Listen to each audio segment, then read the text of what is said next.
नमस्कार, आपका स्वागत है। आज हम पितृपक्ष की महान कथा सुनाने जा रहे हैं। कहा जाता है कि इस कथा को सुनने से समस्त प्रकार के पितृ दोष समाप्त होते हैं। इस कथा का ध्यान पूर्वक श्रवण करने मात्र से ही मनुष्य के कोटि कोटि पाप नष्ट होते हैं और उसे अपार धन संपत्ति और सुख समृद्धि प्राप्त होती है। पितरों की कृपा से उसके सभी दुख दोष समाप्त होते हैं और सुखी जीवन प्राप्त होता है। यह महान कथा भगवान श्री कृष्ण ने गरुड़ जी को सुनाई है। आइए सुनते हैं इस कथा को। दोस्तों, एक समय की बात है, पक्षीराज गरुड़ अपने मन में जिज्ञासा लिए भगवान श्री कृष्ण के पास आते हैं और उन्हें प्रणाम करते हुए कहते हैं, हे प्रभु, पितृपक्ष में पितरों की पूजा करने से कौन सा फल मिलता है? पितृपक्ष के दौरान पितरों की शांति के लिए कौन से उपाय करने चाहिए? भगवान श्री कृष्ण कहते हैं, हे गरुड़, तुमने आज उत्तम प्रश्न किया है। तुम्हारे इस प्रश्न में समस्त मनुष्य जाति का कल्याण छिपा हुआ है। जो मनुष्य अपने पितरों को संतुष्ट करता है, उसके समस्त दोष और दुख समाप्त होते हैं। पितरों की पूजा करने से मनुष्य को अपने पूर्वजों का आशीर्वाद प्राप्त होता है। इस विषय में एक अप्सरा और ऋषि की प्राचीन कथा कही जाती है, जो मैं आज तुम्हें सुनाता हूँ।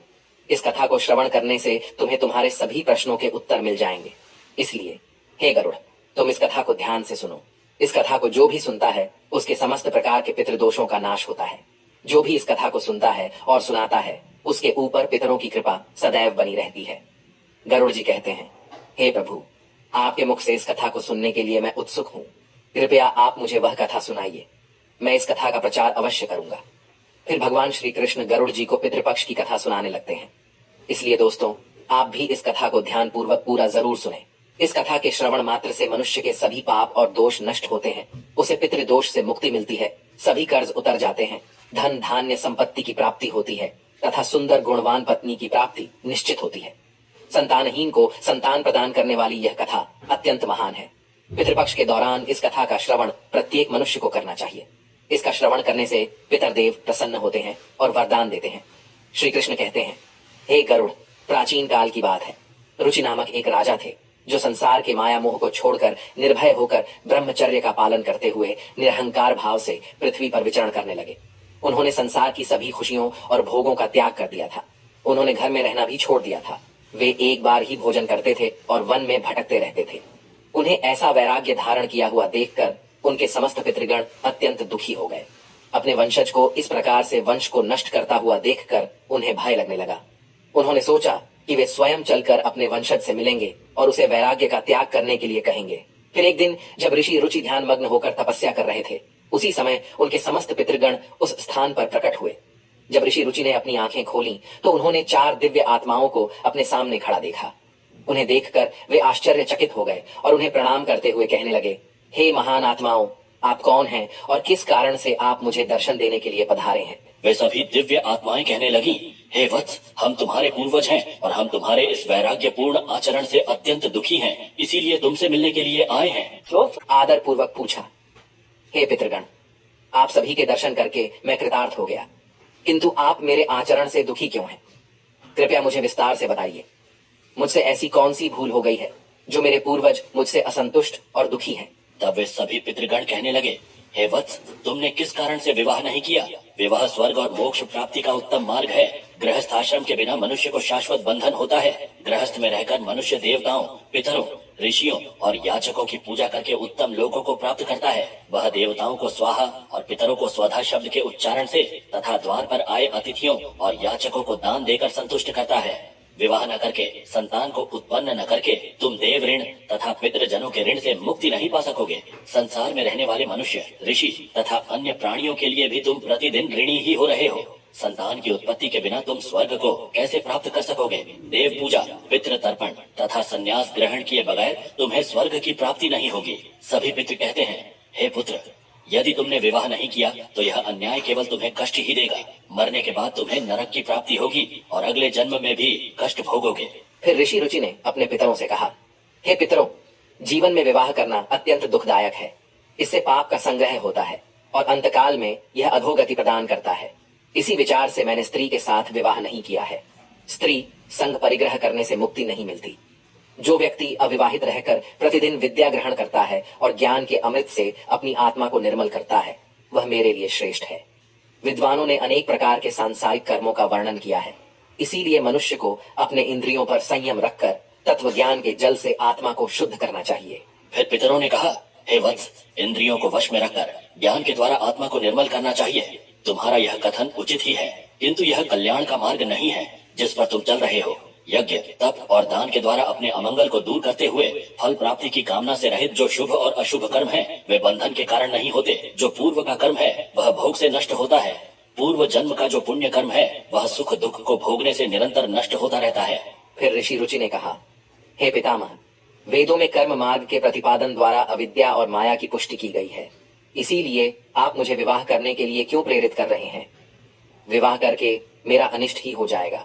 पितरों ने कहा, हे वत्स, कर्म द्वारा जो कुछ भी किया जाता है वह अविद्या है, यह सत्य है। किंतु विद्या प्राप्त करना भी एक प्रकार का कर्म है। शास्त्रों में जो विहित कर्म है, सज्जन पुरुष उनका उल्लंघन नहीं करते, उन्हें उसी से मोक्ष की प्राप्ति होती है। शास्त्रों में पुरुष को विवाह करने की आज्ञा दी गई है।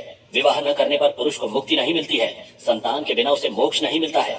संतान के द्वारा किए गए श्राद्ध कर्म से ही उसे मोक्ष मिलता है। इसलिए हे पुत्र, तुम विधि पूर्वक विवाह करो।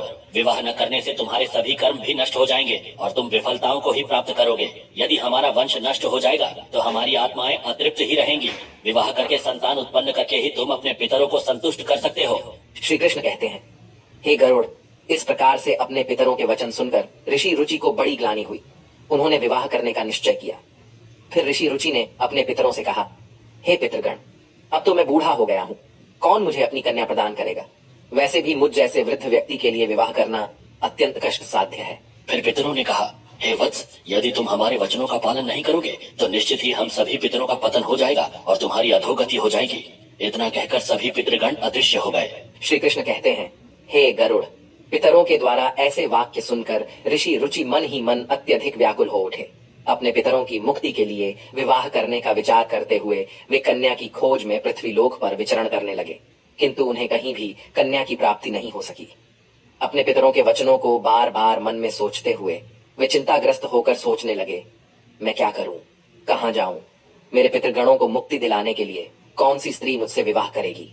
इस प्रकार देर तक विचार करने के बाद ऋषि रुचि ने ब्रह्मा देव की तपस्या करना शुरू कर दिया। ऋषि रुचि ने 100 वर्षों तक एक वन में घोर तपस्या की। तत्पश्चात जगत पिता ब्रह्मा ने उन्हें दर्शन दिया और कहा, हे रुचि, मैं तुम्हारी तपस्या से प्रसन्न हूँ। तुम्हारी जो भी अभिलाषा है उसे प्रकट करो, मैं अवश्य पूर्ण करूंगा। तब ऋषि रुचि ने ब्रह्मदेव को प्रणाम किया और कहा, हे परमपिता, मेरे पितरों ने मुझे संतान उत्पन्न करने के लिए कहा है, किंतु इस समय मुझे विवाह के लिए कोई कन्या दिखाई नहीं पड़ रही है।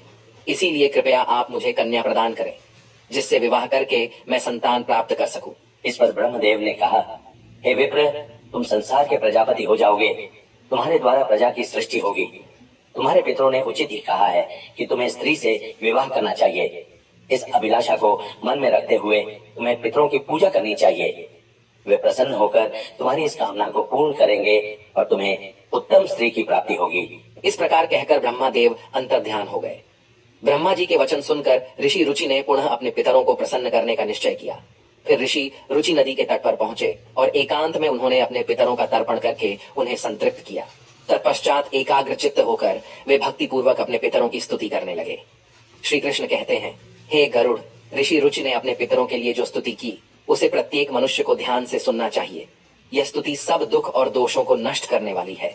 जो केवल एक बार इस स्तुति को सुनता है उसके अनेक पाप नष्ट होते हैं और उसे पितरों का आशीर्वाद प्राप्त होता है। इसलिए तुम इस स्तुति को ध्यान से सुनो, तभी यह कथा सुनने का फल तुम्हें प्राप्त होगा। महात्मा रुचि इस प्रकार स्तुति करने लगे, जो अधिदेवता के रूप में विद्यमान रहते हैं और जो श्राद्ध के अवसर पर देवताओं से स्वधा द्वारा तृप्त किए जाते हैं, उन सभी पितृगणों को मैं नमस्कार करता हूँ। स्वर्ग में अवस्थित महर्षिगण भुक्ति मुक्ति की कामना से मानसिक श्राद्ध द्वारा जिन्हें भक्ति पूर्वक तृप्त करते हैं, उन सभी पितरों को मैं प्रणाम करता हूँ। अग्निश्वात, बर्हिषद, आज्ञप और सोमप नामक पितृगण हैं। वे सभी इस श्राद्ध में मेरे द्वारा संतृप्त होकर तृप्ति को प्राप्त करें। अग्निश्वात पितृ मेरी पूर्व दिशा की रक्षा करें। बर्हिषद नामक पितृगण सर्वदा मेरी दक्षिण दिशा की रक्षा करें। आज्ञा पितृजन पश्चिम दिशा की तथा सोम पितृगण उत्तर दिशा की रक्षा करें।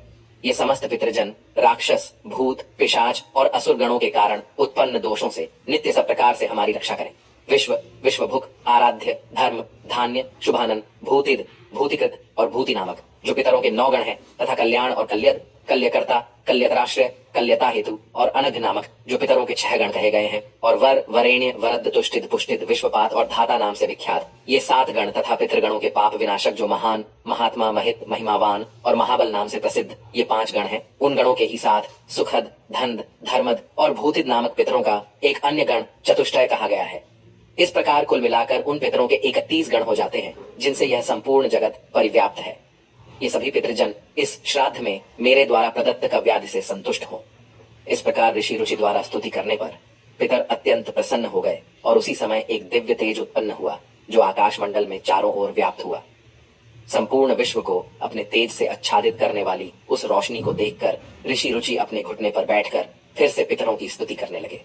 रुचि की स्तुति सुनकर पितृगण अत्यंत प्रसन्न हुए और वे उनके सामने प्रकट हुए। रुचि ने पुष्प, गंध और अनुलेप पदार्थों का उन्हें निवेदन किया था। वे सभी पितर उन्हीं को धारण करके उनके सामने प्रकट हुए। रुचि ने भक्ति पूर्वक हाथ जोड़कर अपने पितरों को प्रणाम किया और निवेदन किया। प्रसन्न होकर पितरों ने कहा, हे पुत्र, तुम्हारी इस स्तुति से हम अत्यंत प्रसन्न हैं, इसीलिए अब तुम्हारी जो भी कामना हो वह निसंकोच होकर कहो। फिर नतमस्तक होकर रुचि ने पितरों से कहा, हे पितृदेव, ब्रह्मदेव ने सृष्टि की रक्षा करने के लिए मुझे प्रजापति बनाया है, इसीलिए मैं आपसे संतान उत्पन्न करने में समर्थ, गुणवान, चरित्रवान पत्नी की कामना करता हूँ। फिर पितरों ने कहा, हे वत्स, इसी स्थान पर अभी इसी क्षण तुम्हें उत्तम मनोरमा पत्नी की प्राप्ति होगी और उसी से तुम्हें पुत्र होगा। हे रुचि, वह पुत्र बुद्धिमान और बलशाली होकर रौच्य नाम से तीनों लोकों में ख्याति प्राप्त करेगा। उसके भी अतिशय बलवान, महापराक्रमी, महात्मा और पृथ्वी का पालन करने वाले बहुत से पुत्र होंगे। इतना कहकर समस्त पितृगण ऋषि रुचि को आशीर्वाद देकर उस स्थान से अंतर्ध्यान हो गए। पितरों के अंतर्ध्यान होते ही पितरों की कृपा से उसी समय उस नदी के मध्य से ही रुचि के समीप प्रमलोचा नामक मन को प्रिय लगने वाली सुंदर श्रेष्ठ एक अप्सरा प्रकट हुई। उस श्रेष्ठ अप्सरा ने मधुर वाणी में महात्मा रुचि से कहा, हे तपस्वी श्रेष्ठ, वरुण के पुत्र महर्षि पुष्कर द्वारा मेरी एक अतिशय सुंदर कन्या उत्पन्न हुई है। मैं उस सुंदर रूप वाली मानिनी नामक कन्या को भार्या के रूप में आपको प्रदान करती हूँ। आप इससे विवाह करें। इस कन्या से आपको अतिशय बुद्धिमान मनु नाम का पुत्र होगा। फिर प्रजापति रुचि ने उस अप्सरा कन्या से विवाह किया। श्री कृष्ण कहते हैं, हे गरुड़, एक छोटी पितरों को प्रसन्न करके विवाह के लिए कन्या प्राप्त की और अपने वंश को आगे बढ़ाया। कथा के अंत में भगवान श्री कृष्ण ने गरुड़ जी को पितरों को प्रसन्न करने के अनेक उपाय विस्तार से बताए। ये उपाय मनुष्य के जीवन में पितृदोष को समाप्त करने और पितरों की कृपा प्राप्त करने के लिए अत्यंत आवश्यक माने जाते हैं। श्री कृष्ण ने गरुड़ जी से कहा कि पितरों को प्रसन्न करने के लिए कुछ विशेष अनुष्ठान, तर्पण और धार्मिक कार्यों का पालन करना आवश्यक होता है। आइए जानते हैं उन महत्वपूर्ण उपायों के बारे में। पितरों को प्रसन्न करने का सबसे पहला और मुख्य उपाय तर्पण है। तर्पण का अर्थ है जल अर्पण करना। पितृपक्ष के दौरान पवित्र जल को हाथ में लेकर पितरों का आह्वान करते हुए उन्हें जल अर्पण करना चाहिए। तर्पण में काले तिल, जल, दूध और कुशा का उपयोग किया जाता है। यह कार्य पवित्र मन और श्रद्धा से करना चाहिए, जिससे पितृगण तृप्त होकर प्रसन्न होते हैं। तर्पण करते समय AUM पितृभ्य स्वधा मंत्र का उच्चारण करना चाहिए, जिससे पितृ संतुष्ट होते हैं और आशीर्वाद प्रदान करते हैं। श्री कृष्ण कहते हैं, श्राद्ध कर्म पितरों की तृप्ति के लिए एक महत्वपूर्ण अनुष्ठान है। इसमें पितरों के निमित्त भोजन, फल और वस्त्र अर्पण किए जाते हैं। श्राद्ध कर्म करने वाले व्यक्ति को ब्राह्मणों को भोजन कराना चाहिए और उन्हें वस्त्र एवं दक्षिणा देकर आशीर्वाद लेना चाहिए।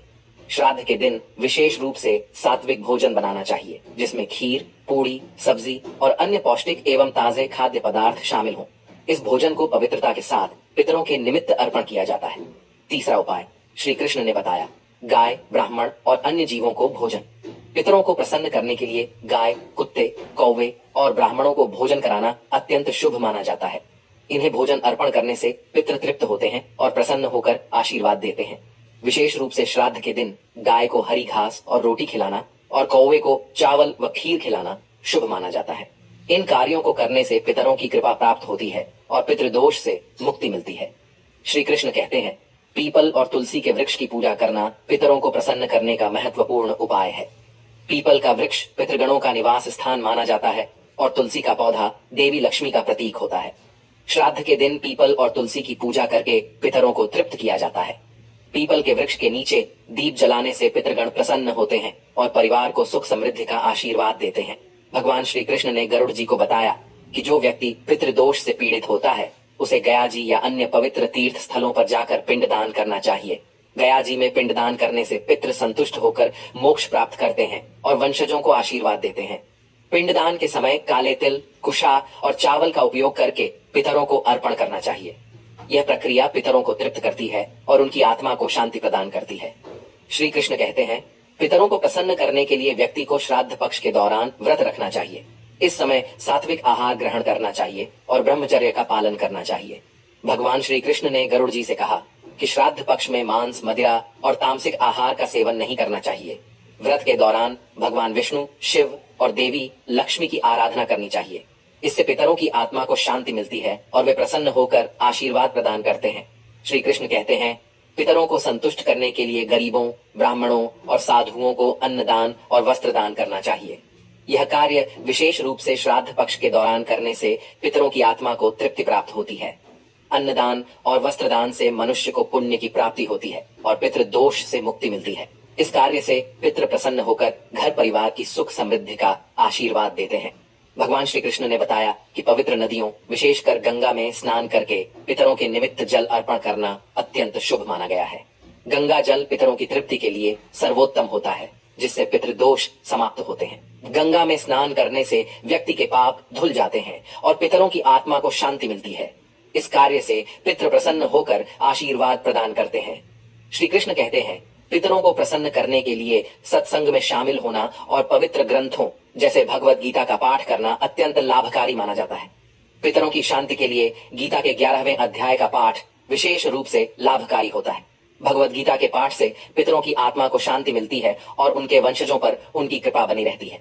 भगवान श्री कृष्ण ने गरुड़ जी को यह भी बताया कि जो व्यक्ति इन उपायों को श्रद्धा और विश्वास के साथ करता है, उसे जीवन में सभी प्रकार के सुख और समृद्धि प्राप्त होते हैं। पितरों की कृपा से उसके समस्त दोष समाप्त होते हैं और परिवार में शांति बनी रहती है। इन उपायों को नियमित रूप से करने से पितृदोष से मुक्ति मिलती है और पितृ प्रसन्न होकर वंशजों को आशीर्वाद देते हैं। श्री कृष्ण ने गरुड़ जी से कहा, हे गरुड़, जो भी व्यक्ति इन उपायों का पालन करता है, उसे पितृदोष का कभी सामना नहीं करना पड़ता और उसके पितृ सदैव प्रसन्न रहते हैं। इस प्रकार भगवान श्री कृष्ण ने पितरों को प्रसन्न करने के विभिन्न उपाय विस्तार से बताए, जिन्हें हर व्यक्ति को पितृ पक्ष में करना चाहिए। तो दोस्तों, इस प्रकार से गरुड़ पुराण में पितृपक्ष की कथा का वर्णन किया गया है। उम्मीद है आपको यह कथा पसंद आई होगी, तो कमेंट में जरूर बताएं। ये वीडियो अच्छा लगा तो लाइक करें और परिवार के साथ शेयर करें। साथ ही चैनल को सब्सक्राइब करें ताकि आपको ऐसी ही आध्यात्मिक जानकारी प्राप्त हो। आप सभी का धन्यवाद।